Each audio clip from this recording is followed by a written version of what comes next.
Alors ça a commencé, j'ai toujours été passionné des vidéos depuis tout petit, je faisais des petites vidéos comme ça dans ma chambre. Puis après j'ai découvert le monde YouTube et je trouvais ça magnifique et je me suis dit mais j'ai trop envie de me lancer moi aussi, ça doit être trop stylé. Je me suis lancé et puis ça a marché.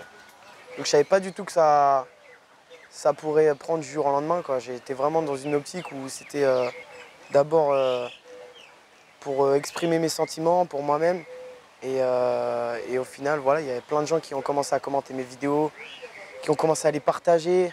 Donc c'était que des audios à la base. Ça faisait pas énormément de vues, mais c'était entre 100 et 200 000. On me disait que c'était pas mal pour un début. Et quand j'ai commencé à sortir donc un clip, c'était visuel. Ça a explosé, ça a fait des millions de vues. J'étais chez moi, je jouais aux jeux vidéo, je savais pas ce qui se passait. Et les gens, ils m'appelaient, ils me disaient « Ouais, t'as fait 1 million de vues, c'est incroyable et tout ». Et moi, je savais pas, enfin, je prenais pas ça au sérieux, quoi. C'était vraiment un moyen, un loisir, quoi. Alors moi, ça a commencé un peu par hasard, au final. Ça fait maintenant 5 ans que je fais des vidéos. Et j'ai commencé vraiment par pur hasard. J'avais un copain qui, lui, était à fond sur Internet, sur les réseaux sociaux, tout ça. Et regardait déjà les premières vidéos des gros youtubeurs de l'époque. Et bon, moi, c'était pas spécialement quelque chose qui me branchait, mais j'ai toujours été celui qui faisait rire les autres. Du coup, un jour, voilà, en rigolant, on a pris la caméra, on s'est filmé. On a fait un petit sketch, c'était sur un jeu vidéo à l'époque. Et on avait posté la vidéo. Et la vidéo, finalement, elle avait bien plu. Surtout que moi, j'avais un accent beaucoup plus prononcé qu'aujourd'hui, l'accent que j'ai du sud, marseillais, entre guillemets. Et ouais, ça avait bien plu. Et donc de là, on a fait une première vidéo ensemble, une deuxième, une troisième, une quatrième, une cinquième. Puis voilà, ça a commencé comme ça, donc vraiment par total hasard. Alors j'ai commencé par plusieurs biais. Déjà à la base, j'étais étudiant, j'étais en littéraire. Après j'ai arrêté, j'ai voulu faire pâtissier, rien à voir.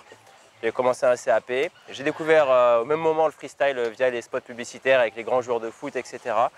Et j'ai décidé de tout arrêter pour me consacrer à ma passion. Donc j'ai abandonné, enfin quitté ma ville natale où j'ai habité pendant 19 ans, donc Clermont-Ferrand. Et je suis parti à Paris et, dans l'objectif de vivre de ma passion. Donc au début c'était un peu la galère, je faisais ça dans la rue, je mettais la casquette par terre, les gens me donnaient des pièces et je vivais comme ça.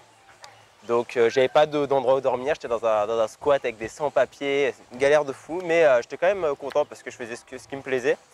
Et de fil en aiguille, j'ai commencé à me créer un réseau, mettre mes vidéos sur internet, commencer à me faire connaître et j'ai commencé à faire des prestations de freestyle pour des agences, des événements, des marques, petit à petit, étape par étape. J'ai commencé à voyager. Mon premier voyage était à Dubaï d'ailleurs.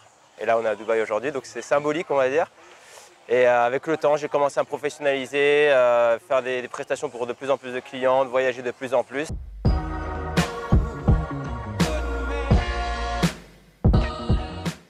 Si vous aimez faire des vidéos, c'est votre passion, donnez tout, croyez en vos rêves, donnez tout. Moi j'étais vraiment passionné, j'y ai cru et la preuve aujourd'hui ça a marché et j'en suis super fier et je vous souhaite la même chose. C'est tout d'abord de le faire avec plaisir, sans prise de tête, de vraiment s'amuser, de ne pas penser de suite à l'argent, à que ça soit un business, à que ça soit un travail. Non, il faut vraiment prendre du plaisir. Moi, c'est comme ça que j'ai commencé au tout début. Je ne me prenais pas au sérieux. Comme j'adorais faire rire mes potes, je me suis pris au jeu, j'ai kiffé. Et puis voilà, et je pense que c'est la meilleure façon pour réussir. Il n'y a pas un chemin à suivre. Moi, je pense que ce qui compte le plus sur les réseaux sociaux, c'est la personnalité. Donc les gens vont plus s'attacher à la personnalité de la personne et aussi trouver quelque chose qui va plaire aux gens, un concept. Donc moi, j'ai eu la chance d'avoir ma passion qui est le freestyle que j'ai pu transmettre à travers mes réseaux. Et après, moi, je pense que peu importe ce que tu fais, l'important, c'est pas ce que tu fais, c'est comment tu le fais en fait.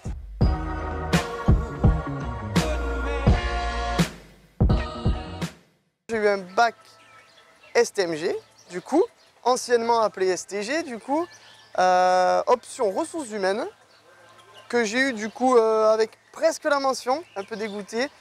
J'ai eu 10,8 je crois. Et donc voilà. Et après je me suis arrêté pour le coup au lycée. J'avais envie de poursuivre sur un BTS communication que je n'ai pas fait tout simplement car j'ai eu l'opportunité de commencer à gagner ma vie avec ce que je faisais sur internet. Et du coup à la base je m'étais donné 1 an pour voir si ça pouvait m'amener quelque part. Et au final maintenant ça fait 3 ans. Alors effectivement, j'ai eu mon baccalauréat l'année dernière, donc j'en suis en première année d'études. J'ai été pris à la Sorbonne en fac de langue. Et je continue malgré ça, les deux, les études et YouTube. Et ça fusionne plutôt bien pour le moment, puisque la semaine je suis en études, en fac, et le week-end je vis ma passion. J'ai mes projets. Là aujourd'hui je suis à Dubaï pour Head Universal Bookings. J'arrive à faire les deux en même temps et du coup ça me plaît vraiment. On peut soit se consacrer qu'aux études ou qu'à YouTube, mais moi j'arrive à faire les deux et du coup c'est parfait quoi.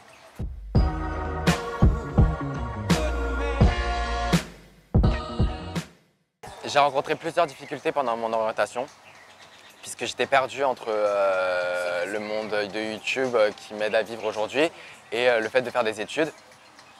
Je voulais vraiment faire des études de cinéma, mais je savais que c'était des études avec un emploi du temps assez chargé. C'était très complet et je savais que je ne pouvais pas faire les deux en même temps, c'était soit l'un soit l'autre. Puis j'ai entendu parler de la Sorbonne en fac de langue qui me permettait d'avoir un emploi du temps pour combiner les deux.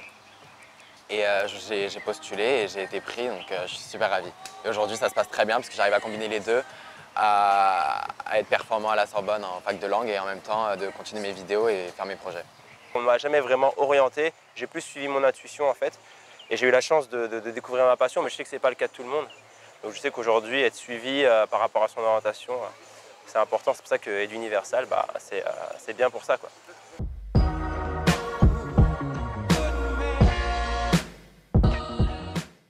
Ouais, moi honnêtement, je recommanderais du coup Bachelor Booking aux étudiants parce que c'est pas facile. C'est vrai que c'est pas facile.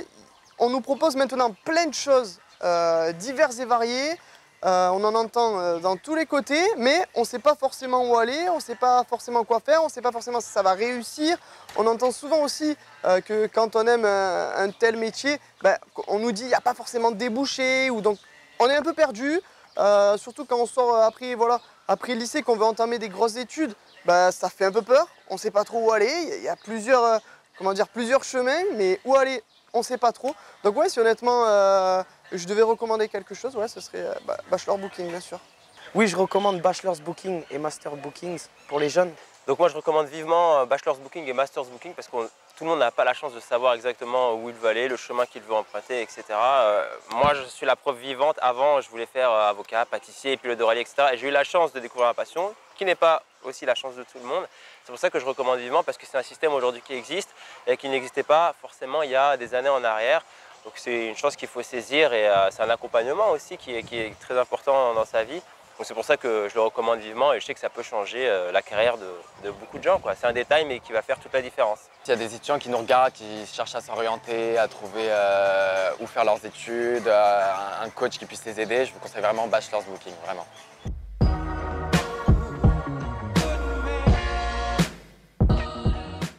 Le seul message que j'ai envie de dire à tous les jeunes, c'est vivez votre vie, faites-vous plaisir, croyez en vous, croyez en vos rêves, lâchez jamais rien. Voilà, faut jamais abandonner. Même si des fois c'est compliqué, c'est difficile, voilà, ça fait partie de la vie, mais il faut s'accrocher. Et puis je me dis toujours que le travail paye coûte que coûte. Donc voilà, faut jamais rien lâcher et ça fonctionnera un jour. Alors moi, mon message, celui que je fais passer tout le temps, c'est celui que je me suis appliqué à moi-même. J'ai pas envie de faire passer un message que je n'ai même pas testé moi-même. C'est bien sûr, c'est croire en ses rêves, travailler dur. Parce que je pense que dans la vie, plus tu travailles dur, plus la victoire est grande, tout simplement. Et forcément, une personne qui réussit va forcément passer par des étapes difficiles, va échouer, mais c'est dans ces moments-là justement où il va falloir se relever. Et c'est dans ces moments-là où la personne va grandir, devenir forte et être ce qu'elle est plus tard, tout simplement. C'est à ce moment-là vraiment qu'il ne faut pas abandonner. Donc croire en ses rêves, ne jamais abandonner, mais surtout travailler très dur et être bien entouré.